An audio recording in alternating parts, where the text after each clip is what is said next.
Halo kaum intelektual sekalian. Guys, baru-baru ini lagi viral di media-media internasional, tapi di Konoha tidak viral, yaitu ada seorang pemuka agama yang sangat-sangat terkenal di Iran, tapi kabur, lari terbirit-birit, ngumpet di Amerika. Bayangkan, ya, seorang pemuka agama, seorang mullah, tapi takut, ya, lari terbirit-birit, ngumpet di Amerika.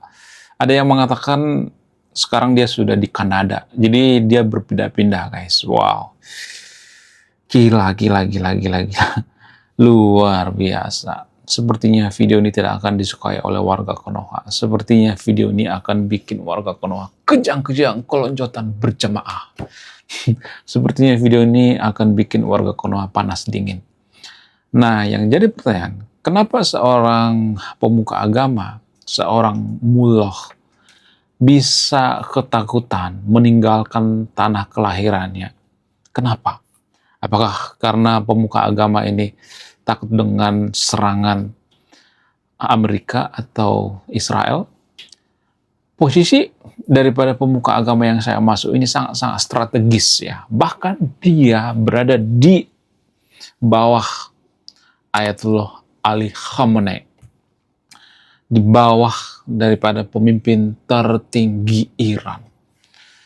Nah, yang jadi pertanyaan, kenapa seorang pemuka agama lari terbirit-birit? Apakah karena takut meninggal gitu? Bukankah pemuka agama itu pejuang gitu? Lalu kenapa takut dengan serangan Amerika dan Israel? Kemudian, selain itu, kalau saya perhatikan di Iran itu, ya, ini nggak hanya di Iran, ya, di mana-mana juga seperti itu, ya. Di daerah yang religius seperti itu, ya, rata-rata, ya. Jadi awal-awalnya yang ngebet untuk perang itu atau yang memprovokasi untuk perang itu adalah pemuka agama. Jadi ini kelicikan pemuka agama yang ada di Iran. Disclaimer on-nya, nggak semua pemuka agama seperti itu, ya, tapi pemuka agama yang di Iran ini licik banget. Awalnya mereka memprovokasi untuk perang dengan Amerika, perang dengan Israel, membumi hanguskan Israel. Tapi ketika terjadi perang, mereka malah ngumpet gitu, malah takut gitu, ya, malah melarikan diri gitu, ya, malah pergi ke luar negeri gitu, ya, santai-santai bawa keluarga liburan gitu. Jadi ini ada semacam kemunafikan gitu. Nah, yang jadi pertanyaan, kenapa ada banyak pemuka agama yang munafik? Ya, kenapa? Saya tidak berpihak pada siapapun, di disclaimer on, ya. Di setiap negara yang religius itu biasanya ada banyak pemuka agama yang munafik, seperti pemuka agama yang melarikan diri ke Kanada atau Amerika ini. Kenapa bisa seperti itu? Apakah banyak pemuka agama yang jadi pengecut? Mereka yang nyari gara-gara, mereka yang melarikan diri gitu. Apa alasannya? Jadi di video ini saya akan bongkar sampai ke akar-akarnya. Saya tidak akan berpihak pada siapapun di sini, tapi kalau saya bongkar ini, saya yakin akan banyak warga Konoha yang kejang-kejang, kelenjotan berjamaah, nggak siap mendengarkan berita ini. Jadi kalau Anda imannya tipis, silahkan skip video ini. Hanya orang-orang tertentu yang bisa kuat dengan video ini. Apa itu faktanya? Faktanya adalah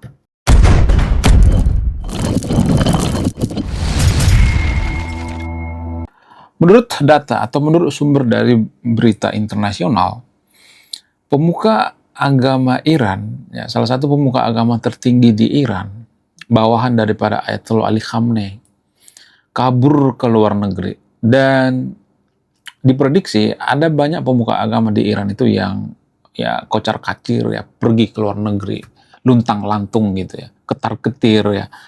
Mereka takut dibunuh dan ngumpet di luar negeri. Pemuka agama yang saya maksud itu adalah Morteja.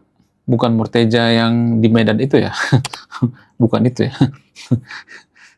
Bukan Morteja yang kasus itu, bukan. Tapi ini Morteja, pemuka agama dari Iran. Dia lari dari Iran, ya, melarikan diri supaya tidak kena kejar-kejaran daripada Amerika dan Israel. Nah, yang jadi pertanyaan, kok bisa, ya, kok tega gitu, ya, atasannya meninggal, Ayatollah Ali Khamenei meninggal, dia pergi kabur gitu, ya kan? Ini semacam kemunafikan. Kemudian kenapa Amerika tidak memburu pemuka agama tersebut? Kenapa Amerika tidak memburu Morteja? Apakah Morteja ini sebenarnya mata-mata? Nah, ini plot twist yang sangat luar biasa menurut saya pribadi. Bayangkan Morteja ini berkeliaran di Toronto, ya berkeliaran di Kanada dan lain sebagainya, tapi dibiarkan oleh Amerika dan Kanada. Apakah dia seorang mata-mata? Apakah dia seorang pengkhianat? Jadi ini videonya sudah viral di media sosial di luar negeri ya. Kalau di Konoha enggak, karena ini dianggap aib gitu ya. Ini akan merusak akidah warga Konoha ya. Ini akan merusak keimanan warga Konoha. Ditutupi gitu ya, beritanya ditutupi, nggak diberitakan di Konoha. Tapi kalau di luar negeri udah viral, karena apa? Karena ada bukti videonya gitu ya, ada datanya, ada sumbernya. Jadi kalau marah jangan marah ke saya baca berita internasional. Nah, selain itu ternyata dari zaman dulu ya, kalau kita jeli, kalau kita peka, saya tidak memojokkan pemuka agama di sini ya. Saya tidak mengatakan semua pemuka agama seperti itu ya. Tapi kalau kita perhatikan di zaman dulu, ternyata ya, kalau misalnya terjadi perang, pemuka agama itu sering kabur ternyata, guys. Pada saat dulu terjadi perang di Prancis, yang pertama kabur itu pemuka agama. Ya, dulu terjadi revolusi Prancis. Revolusi Prancis itu dipantik oleh apa? Dipantik oleh oknum-oknum pemuka agama yang berleha-leha gitu ya. Mereka sibuk ya menikmati kekayaan, ya, menikmati pajak, ya. Mereka bekerja sama dengan raja gitu ya. Mereka menikmati hidup yang sangat mewah, sementara masyarakat Prancis saat itu sangat-sangat miskin sekali ya. Nah, kalau kita perhatikan ya dari sejarah juga seperti itu ya. Nggak semuanya tapi di sekelompok ya. Di Konoha juga seperti itu tanpa kita sadari. Ya, banyak pemuka agama di Konoha itu yang berkamuflase gitu ya, seolah-olah soleh gitu ya, seolah-olah sangat-sangat agamis gitu ya, padahal mereka berkedok ya. Buktinya apa? Buktinya di pondok pesantren ada banyak itu yang menggasak muridnya, yang menggilir muridnya, itu berkedok ya. Ya, berkedoknya itu bukan cuma sekali tapi berkali-kali. Ada banyak pemuka agama seperti itu di Konoha. Kemudian menteri keagamaan juga, ya, menteri agama korupsi, ya ada banyak pemuka agama ya. Kemudian partai-partai juga seperti itu ya, partai-partai yang sedikit-sedikit bawa agama gitu ya, merekrut pemuka agama. Biasanya nggak bakalan bisa berkembang ya, susah berkembangnya. Kenapa bisa seperti itu? Apa alasannya? Saya tidak memojokkan pemuka agama di sini, di sekelemernya. Ini dari sudut pandang edukasi ya, biar kita pahami bersama gitu.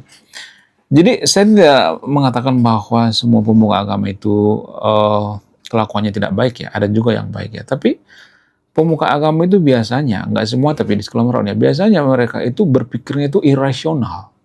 Nah, ketika seseorang itu yang berpikir irasional, maka mereka itu kadangkala ya tidak berpikir secara logis ya atau secara ilmiah. Apa yang mereka ucapkan itu tidak bisa dibuktikan secara ilmiah. Nah, karena terbiasa berpikir seperti itu, sehingga mereka biasanya ya dalam bekerja juga seperti itu ya, berpikirnya irasional. Pokoknya kita berdoa ya bakalan diberkati, selesai sudah gitu ya. Nggak semuanya tapi di sekeliling ya, nggak semuanya seperti itu. Jadi terlalu mengandalkan doa. Boleh berdoa, saya tidak melarang berdoa, tapi terlalu mengandalkan doa itu negara nggak bakalan maju. Makanya Eropa memisahkan antara agama dengan negara gitu ya. Supaya apa? Supaya pemuka agama jangan ngerecokin gitu ya. Itulah yang terjadi di Iran. Ya, dulu di Eropa pernah terjadi itu. Ya, yang terjadi di Iran sekarang ini apa? Pemuka agama ngerecokin pemerintahan. Kalau Anda perhatikan, ya, anggota IRGC itu rata-rata pemuka agama. Bayangkan pemuka agama disuruh pegang senjata. Mereka nggak punya keahlian, nggak punya skill. Skill mereka itu cuma berdoa. Emang bisa berdoa menangkis rudal Amerika gitu, menangkis rudal Israel gitu? Nggak bisa. Jadi pemuka agama itu nggak semua tapi di sekeliling ya. Ada juga yang baik ya. Ya, mereka itu biasanya aji mumpung ya. Pemuka agama di Konoha juga seperti itu, aji mumpung. Ya, ya mumpung banyak orang yang mau agama gitu ya. Ya, mereka biasanya memasang tarif yang sangat tinggi sekali. Tujuannya apa? Tujuannya untuk memperkaya diri gitu ya. Di Eropa juga zaman dulu seperti itu kok. Saya tidak berpihak pada siapapun di sini ya. Dalam agama Kristen juga seperti itu kok. Ada kok zaman dulu ya. Bukan zaman sekarang ya. Zaman dulu ya. Zaman revolusi Prancis. Makanya saya sarankan yang notabene untuk baca sejarah revolusi Prancis. Ya, jadi kehancuran daripada Iran itu salah satu yang paling berpengaruh itu adalah pemuka agama. Ayatollah Ali Khamenei nggak punya skill dalam memimpin. Ya. Dia cuma bisa baca kitab suci, ya, kemudian ceramah sana sini, nggak punya skill, nggak punya kemampuan gitu. Bisa jadi jadi pemimpin tertinggi Iran, kan nggak masuk akal. Harusnya dari kelompok kaum intelektual. Ya, orang Amerika presidennya itu dari kelompok kaum intelektual. Ya, Donald Trump itu kelompok kaum intelektual. Dia seorang pengusaha yang sangat luar biasa. Bahkan dia menulis buku juga gitu. Ya, buku ilmiah tapi ya. Cara bernegosiasi, dia punya skill, punya kemampuan. Wakil Donald Trump, Vance, seorang penulis, cek data, saya tidak bohong. Penulis itu ya rata-rata kaum intelektual, nggak semuanya tapi ya. Ya, bagaimana dengan orang-orang Iran? Orang-orang Iran ya, atau pemuka agama di Iran itu, emang skill mereka apa sih? Saya mau nanya sama yang video ini. Pemuka agama skillnya apa sih? Cuman bisa ceramah. Itu pun ceramahnya nggak ilmiah gitu. Saya tidak anti agama ya, bukan anti agama. Tapi kalau agama itu mengajarkan berpikir kritis, mengajarkan berpikir jujur, mengajarkan berpikir rasional, mengajarkan berpikir ilmiah, mengajarkan kita untuk berakhlak baik, ya mengajarkan kita untuk tidak mempersekusi rumah ibadah orang lain, tidak membubarkan ibadah orang lain, yang nggak jadi masalah. Ya permasalahannya kan ya di Konoha itu ya baru-baru ini ada kejadian tuh ya di Purbalingga ya, ada truk terguling ya. Muatan truknya diambil coy. Ya ini dari sudut pandang edukasi ya. Saya tidak nyuruh melakukan seperti itu ya, tapi ya kalau ada kejadian seperti ini sangat-sangat memprihatinkan sekali. Sangat memprihatinkan sekali. Ada banyak pemuka agama di Konoha seperti itu ya. Mereka cuma ceramah gitu ya. Ya kalau pemuka agama itu bisa mengurangi tindakan seperti ini ya kebohongan, kejujuran itu harus ditegakkan, kemudian korupsi. Di Konoha itu banyak banget pemuka agama, tapi korupsi marajalela. Itu artinya pemuka agama nggak ngaruh gitu. Yang paling berpengaruh itu ilmuwan. Semakin banyak ilmuwan di suatu negara semakin maju. Bukan semakin banyak pemuka agama semakin maju. Bukan seperti itu konsepnya, beda. Ya ilmuwan dan pemuka agama itu di zaman sekarang itu yang paling dibutuhkan itu ilmuwan. Ilmuwan itu yang menciptakan suatu hal yang berguna gitu ya, kaum intelektual gitu ya. Ya pemuka agama boleh lah ya, kalau dia merangkak jadi kaum intelektual seperti Ibnu Sina, Ibnu Rus dan sebagainya, itu kan kaum intelektual. Tapi kalau saya ngomong seperti ini pasti banyak warga Konoha yang kejang-kejang kelonjotan berjamaah. Ya kelakuan pemuka agama di Iran itu seperti itu. Ketika mereka diserang, mereka ya mengumpulkan duit hasil korupsi, mereka pergi ke luar negeri gitu ya. Ya jangan-jangan Mortaja ini ya bisa aja dia ya bukan Mortaja Morteja ini bisa aja dia seorang mata-mata kan, pengkhianat gitu. Menurut kalian gimana? Coba tulis komentar ya, tidak akan berpihak di video ini. Ada yang menyimpulkan. Belum kita lanjut. Jadi guys, kemarin ada yang nanya, lu apa sih kontribusinya bagi negara ini? Kontribusi saya ini guys ya, nulis buku judulnya Budi Tanpa Pekerti. Ini temanya bahas tentang agama. Kemudian sama lupa, kisah dalam buku ini ada seorang kiai bingung memilih antara menyelamatkan hutan atau menyelamatkan 1000 anak yatim. Link pembeliannya ada di pin komentar video ini. Jadi endingnya apa ya? Saya penasaran ini. Saya jadi penasaran ini isinya apa. Beli juga beli.